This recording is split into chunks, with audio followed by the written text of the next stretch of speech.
نو دغه موږ سره سیکنډ اپیسوډ دی rather than English speaking topic باره کې نن به موږ د پورو ایکسپلینیشن کوو خو پورو ایکسپلینیشن نه دی صرف سیکنډ اپیسوډ دی او تھرد اپیسوډ موږ سره دی او موږ سره نیکسٹ ویډیو راځي سبسکرایب ټو دیٹ ویډیو السلام علیکم and welcome back to IUS English channel. We are going to look at the topic here in this video that is about to be rather than. So what is a rather than? Rather than دا موږ سره د English speaking ټاپک دی چې ډېر زیات په سپیکینګ کې استعمالیږي خو سټوډنټ سلیکشن غلط طریقې سره استعمالي استعمالي خو به کنسپټ بدلی مطلب یو ځای کې استعمالي سوچ بدلی لکه دې په خپل ذهن کې راولي چې خو زه د پریزنت باره کې لګیم او خبرې چې کم کوي یا د پاست باره کې لګیم نو دغه شانتې دغه ټاپک هم د الیکشن کنفیوژن دی چې دې کې ورب بسنګ استعمالي دې کې به جرنټ او انفینټیو دې کې الیکشن ته کنفیوژن دی چې دا به استعماليږي په دې ټاپک کې څنګه صحیح سٹارټ پیاخلو rather than موږ سره دی چې کله موږ سره rather than یعنی for example I prefer reading the books rather than watching TV نو ما پهله څه reading the books نو read فورت فارم موږ سره reading دی نو دا ing چې راغی دا موږ سره فارم جوړی د gerund نو پوه شئ چې دا rather than نه بعد به هم موږ سره verb راځي هغه به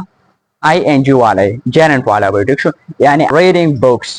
یا I enjoy reading books rather than watching TV. Two words به راځي یو به د rather than نه مخکې راځي یو به د rather than نه بعد راځي او که تاسو مخکې استعمال کو هغه ing والی نو بعد کې به هم د ing باره کې you got it لکه یو کنسپټ بل موږ سره دی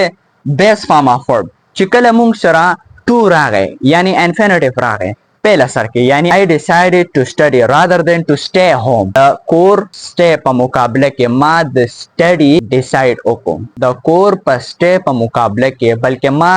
decide وکړو د study نو د کشانت موږ سره بیا راځي چې I decided to study rather than to stay home دا چې کله موږ سره infinitive base موږ سره راشي base form of verb is known as infinitive نو دا to پهلا سر کې راغی دا به د rather than نه بعد هم موږ سره to راځي یو دا کنسپټ دی دوی موږ سره دی چې دې کې سټوډنټس ډېر زیات کنفیوز کېږي چې I would go out rather than to stay home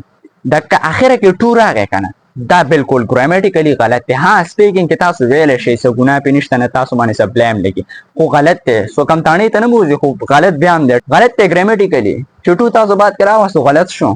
You got it خو پهله سر کې مراوستو بیا هم بعد کې راوستو rather than نه مخکې او بعد کې مراوستو that's right that's absolutely right یو دی I would go out rather than stay home نو دلته to مو نشته کنه صرف base form for the first form دلته به هم first form راځي چې دلته ing راغی going راغی دلته به هم ing راځي staying به کېږي که دلته to راغی څه شو نو دلته به هم to راځي مطلب دلته gerund راغی دلته به gerund راځي دلته infinitive راغی دلته هم infinitive راغی دلته base form of verb راغی دلته هم first form of verb راځي you got it دغه بل کنسپټ موږ سره کلیر شو دا موږ سره سیکنډ اپیسوډ دی د rather than باره کې چې د دې نوم دی موږ سره پهلنی اپیسوډ د پیرالیزم باره کې دا موږ سره کور آیډیا باره کې ده چې دې کې به تاسو خپل کنسپچولی څنګه یو اگزامپل جوړوئ نو موږ سره دویمنی اگزامپل چې کوم دی چې I enjoy walking دا enjoy gerund نه مخکې استعمالي کوي نه بعد به موږ سره gerund استعمالي I enjoy walking rather than driving د driving په مقابله کې بلکې زه enjoy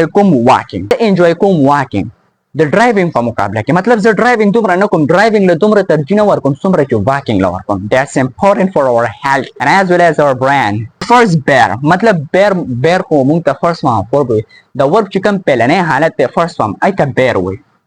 نو موږ سره به second هم bear وي first ing مطلب gerund نو second به هم gerund وي you got it first infinitive no second به هم infinitive